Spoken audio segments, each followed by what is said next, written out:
I'm Pat Collins here at the new Amsterdam Theatre on West 42nd Street for this edition of Spotlight on Broadway.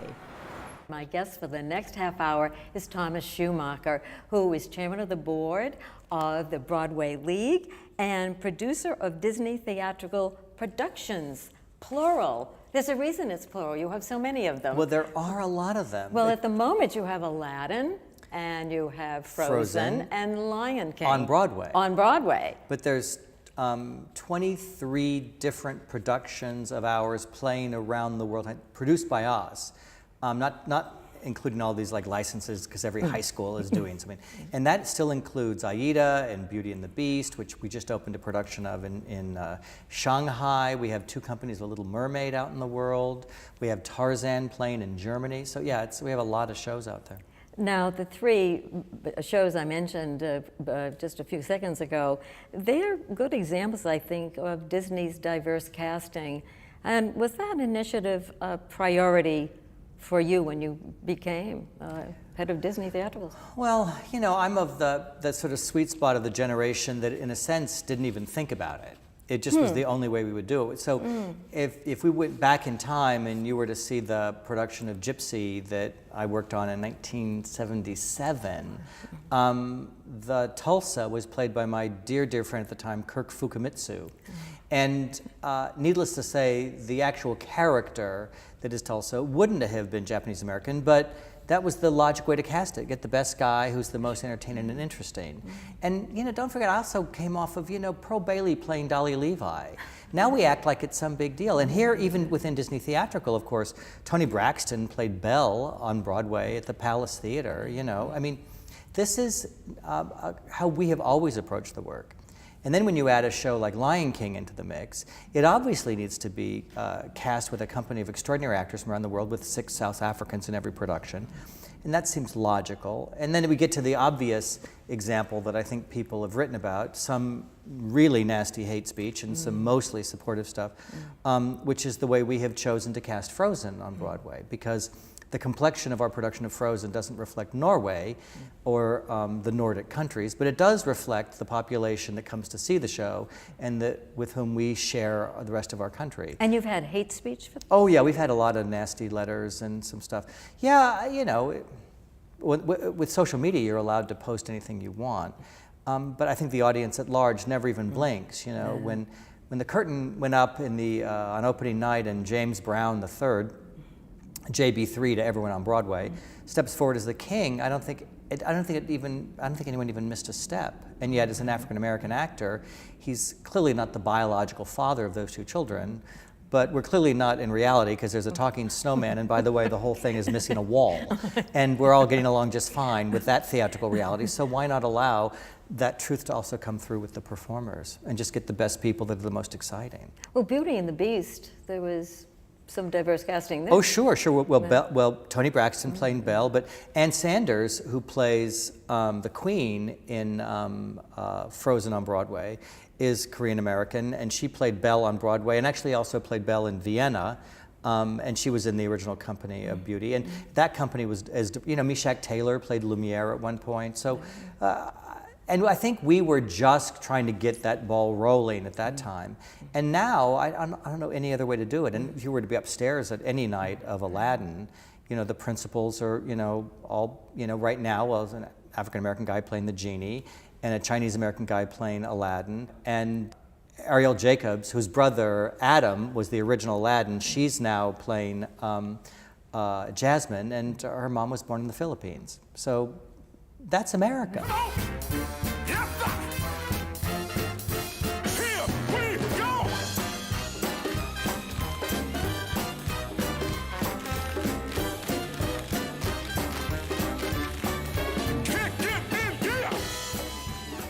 There are more than a few challenges when adapting a big screen Disney hit for the Broadway stage. Well, sure, but we have one extraordinary advantage over most people who go into the territory of taking film properties and bringing them to the stage. And our great advantage is our film properties were already musicals. So when you sit down and you hear the opening chant that opens The Lion King, It is built around, not the same, but it's built around the chant that Lebo M does in the movie.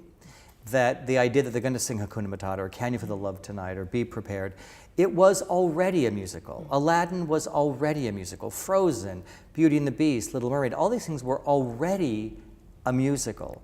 And so that's a leg up because the language of music was already the language of the piece.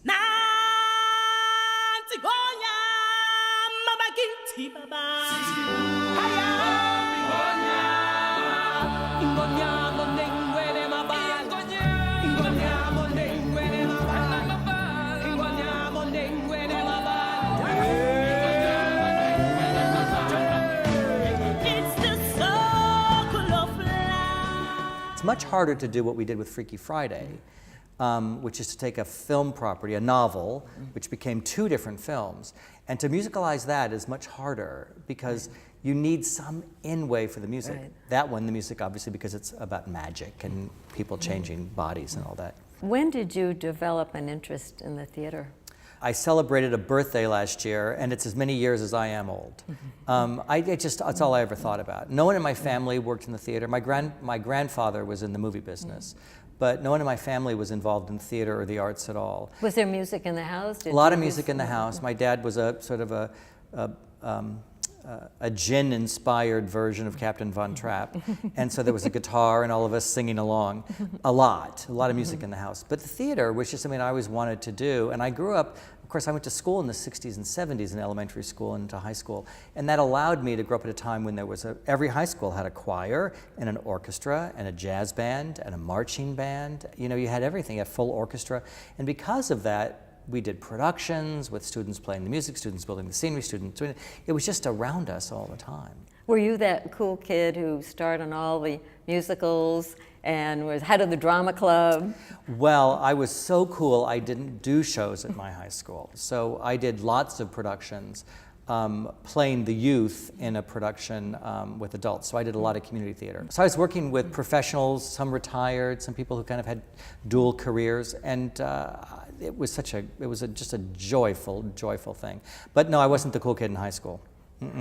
No, but I worked all the way through high school, so that made it easier.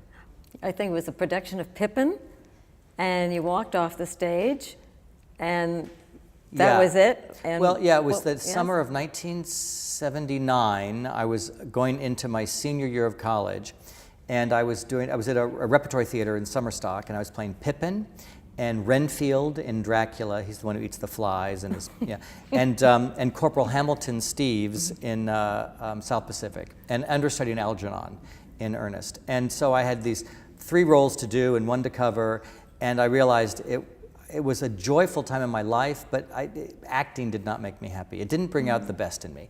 So at the end of the summer, the final night of the season was Pippin, and at the end of the curtain call, I pulled my wig off and tossed it onto my makeup table in my dressing room and said, well, that's it for that. And I went back to school. I was a student at UCLA, I was a senior, and the first thing I did was make an appointment with the man who ran the arts administration and theater producing program there, a brilliant, lovely man named John Cobble, who's no longer with us, but a huge force in my life. And I said, I want to be a producer. And so he invited me to take all the classes, undergraduate, that I could take with him. Then he let me audit all of his graduate classes and took a great interest in my life. And UCLA hired me the day, I started working for them the day after I graduated. That Monday after graduation, I was an employee of the university, working as a carpenter and a sound man. And then he got me like 4 different jobs. He would call me and say, here's a place, go talk to them. I said, do I need to take a resume? He says, no, they've already hired you, just go tell them you're there. And so I got to work for the Los Angeles Ballet that way. I really, great things came from him. What was there in your DNA that you thought, okay, I want to be a producer and I know I can be good at that?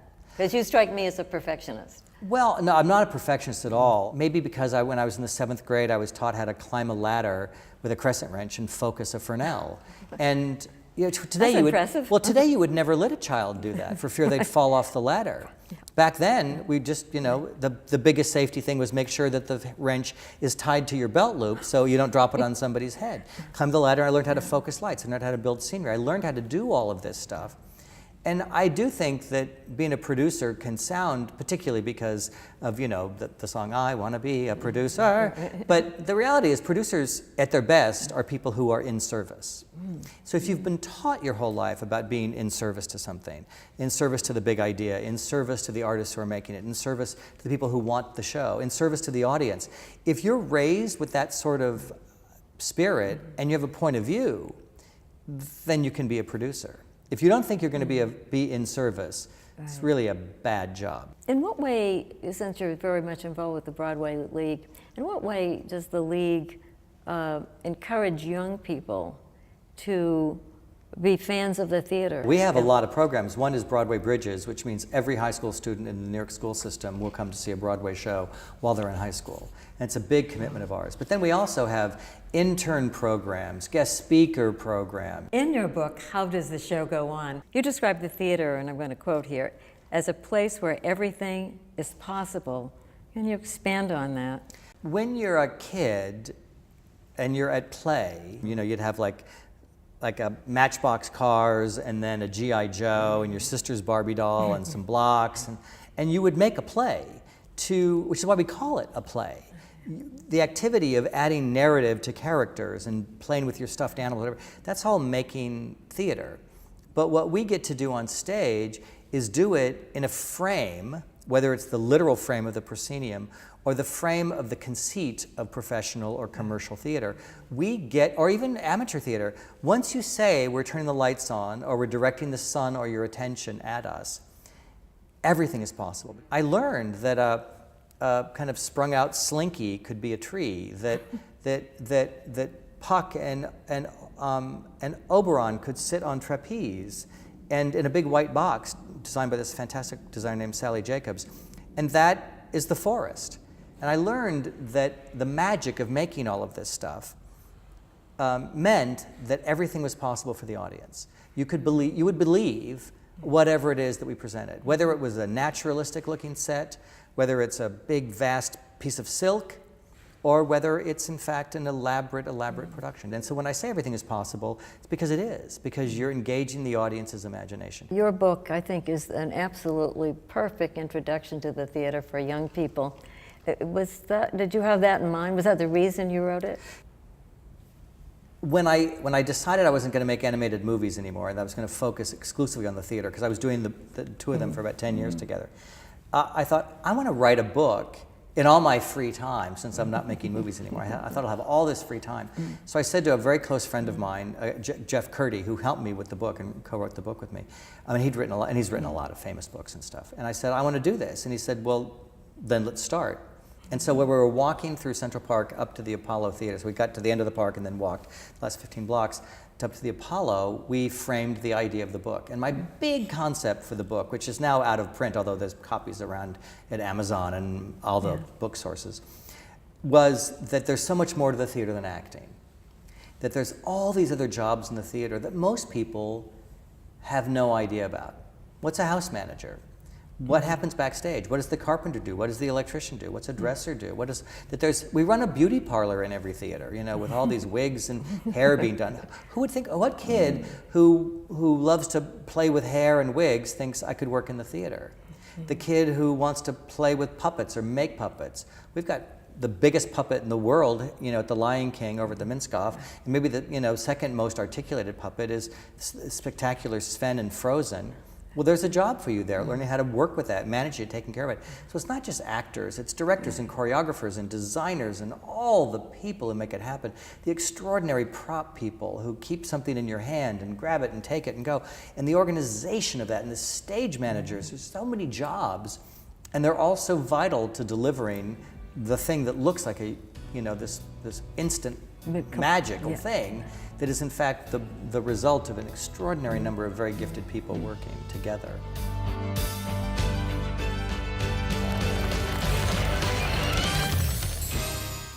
The title of the book is How Does the Show Go On? How Does the Show Go On? You also talk about, which is an interesting fact, I wouldn't have thought about it, that the most common accident in the theater is falling off the stage. Yeah, falling is the two most common things that can historically are falling and fires.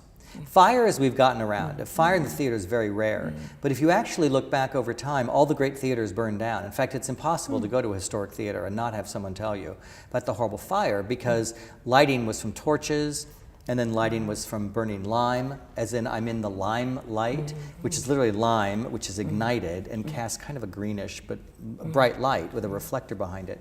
That theaters would catch fire all the time. They're also made out of wood. And of course, falling off the front of the stage is really, really common. I've seen it happen 4 or 5 times. But you didn't fall? No, I fall on my face, but I've never fallen. Seldom, ever. I've never fallen actually a big distance, but yeah, it's very common. And the fire, so that's the 2 big disasters in the theater. That and really bad reviews, but we don't even care about those anymore. That's an interesting, I think the reviews are less important now than back in the day? It has been quite a while in New York since a by-itself rave review drove a show. Because of social media and because the only person you trust anymore is your best friend, that you're much more interested in word of mouth than you are with printed critics. And of course, because newspapers have shrunk so much, criticism is really, the same person is doing the feature article, is doing the criticism, is doing, it doesn't really make sense anymore. Of all of the Disney animated movies, many of them, of course, already were in Broadway at one time or another. Of all those properties, which one would you like to bring back next? I don't have one. In fact, there are some that I'm so crazy about. I'm so crazy about. Such as? Mulan. Yes. Mulan's one of my favorites. Very, very hard to do today culturally. Why? Well, partly because how would you cast it? Right, very, very hard show to cast multiple productions of. Unless you did what The King and I always does, which is to go pan-Asian with its casting. But to exclusively cast that show and have multiple companies, all exclusively Chinese, would be very, very difficult today. The other one, of my favorites on that list is Lilo and Stitch. Here's my test. My test is purely here, purely gut. Do I see a way into it, and am I enchanted by it? If the only reason to do it is it sounds like people would buy tickets, that's a terrible reason to do something. Do it because you feel it or see it. I didn't have a way into Aladdin, and I adore Aladdin. But it took me, I was there. I remember being at screenings of rough cuts of Aladdin and everything. But I couldn't imagine how to do it until we came up with a concept working with Alan Menken of going backwards with Aladdin, not forwards. We went back into all the material that he and Howard Ashman had created that never got used in the movie. All built around this idea that the genie is this Harlem Renaissance kind of mashup between Cab Calloway and Fats Waller. And then once you say, oh, so the genie isn't a character in it, he's the host of it. And we're in this jazz era space that is a fantasia on Arabia. And then you make it sort of the genie follies, and then the whole thing starts to make sense. And then it hangs together. In round numbers, to put on an Aladdin, to put on any of the big Disney shows. Oh, you're in the $20 million range. That's a lot of money. It is, right. Yeah. Right. And unlike a movie which fails at the box office, it might make up in revenue on Well, DVDs actually, or... it depends on what your title is, but I can tell you, out of the, I don't know, it's like 9 or 10 productions we've done on Broadway, 2 of them have failed and not made the money back, Little Mermaid and Tarzan. But because we rewrote them, sent them back out in the world, we've been doing tours, we do sit-down productions of their countries, we license them, both of them have fully recouped their investment. We've never made a show here that didn't recoup its investment. But sometimes it takes a lot of work to do that, but I'm just dogged about that. That is one of the joys of being chairman of the league, which is a job we step into. Charlotte St. Martin, who's the president of the league, does all the work. She and the staff do all the work. The staff of the league is extraordinary. And Charlotte leads them beautifully. And then there are all these committee chairs, these extraordinary women and men from Broadway who chair all the various committees. They are sensational. The chairman is not, it's great to be because you can help them all see how they can connect and work, but everyone else is doing all the work, and the chairman gets focused for some reason. But one of the great things you get to do is, as the shows open, you get to connect with everybody. And then through the process of the spring Toni season, you end up making all these new friends of people who are in shows, people who are trying to be nominated, people who are nominated. And you can see this community in a way that almost nobody else gets to see, because we are at every single event. How often do you sit in the audience and watch one of your shows? Depends on the show. And depends on what my impact can be. But just to see it. But just to watch, I don't watch our shows just to see it. Aladdin, I stick my head in all the time because it's right underneath my office, so I can watch a scene or see how someone's doing. With Frozen right now, I'm much more likely to go if there's a cover on, if someone's going on for the first time, or if someone's a replacement, or someone is, we're thinking about having them replaced, but they've been a cover and someone else is leaving, then I go and watch. Well, there's a business reason to be there. Well, yeah, or a creative reason to be there. But to just go sit and watch it for my amusement and enjoyment, no. Otherwise, what am I doing? And you don't want to mess up the ecology, because there's a director, there's an associate director, there's a resident director, there's a stage management team, who are all responsible for maintaining the show.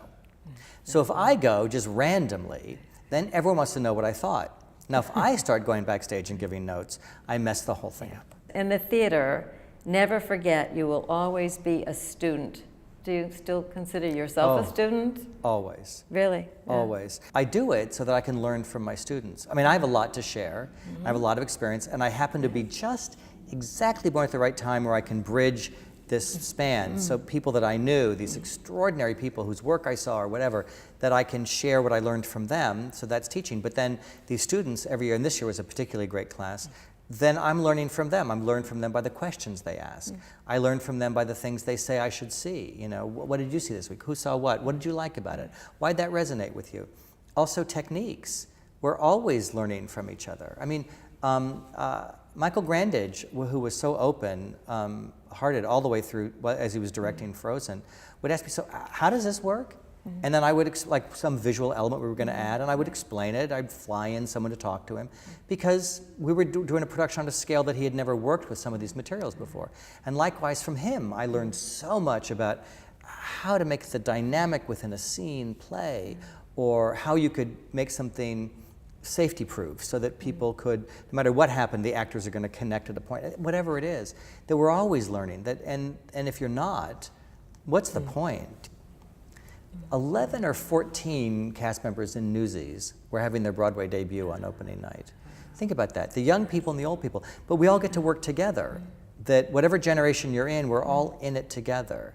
And so each generation learns from the other one. What's happening there? What's happening here? What did happen? What could happen? What might happen? And that is part of the excitement about making a show. The hardest thing I think of this business is not actually making the show, it's running the show. And that takes a group of soldiers, Broadway soldiers, who 8 a week make these things happen. The shock troops. Oh my God, that is a thing. And that's a beast. Because each audience who walks through that door, they made a contract with that company of players, the orchestra, the cast, the crew. They made a contract with them. It says, I'm going to buy a ticket, and you're going to tell me a tale. And you're going to make it fresh and beautiful and insightful. And you're either going to break my heart or fill me with joy or do both. But you're going to do it for me the way we have always done. And now we begin again. And the ability to do that and the focus it takes of all these people, that to me is breathtaking. There's an energy that's a wave. It's like body surfing. Throw yourself into the ocean in a show. You can make it if you fight for it. But then you have to do it. And that's really when the work begins. And it's the work you love to do? Well, now it's all I do, you know. It's really this and the odd risotto on a weekend. They both take a lot of stirring. I don't think you have a day off. No. No, but anybody who does, you know, there's times when you're not working, and the times when you think you're not working, and then you are working. You know, I spent I spent a great deal of time in Italy, and I was at someplace I'd never been before this summer. And I find myself in an oratorio, which is like a meeting hall in Palermo, And I'm looking at these stucco sculptures on the wall. They're just plaster. The guy's working wet and huge dimensions. And the next thing I'm taking pictures thinking the scenery potential of this is so amazing. And then I go online and I bought like 5 used, nothing's published on him anymore. And I buy all these books of him and I realize it's inspiring you. It's making you think about something.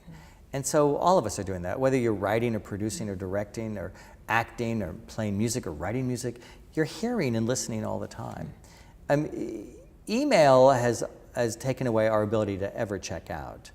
And that's highs and low with that, and also because we are global. We have 7 shows playing in Japan tonight. We have a show in China. I have Aladdin playing in Australia. I'm about to go to New Zealand to promote it in Auckland.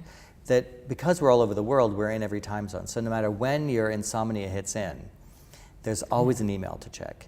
The sun never sets on the Disney Empire. The sun never sets on Broadway soldiers. It's always going somehow.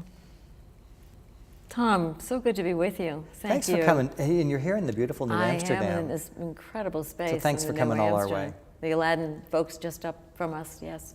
Thank you.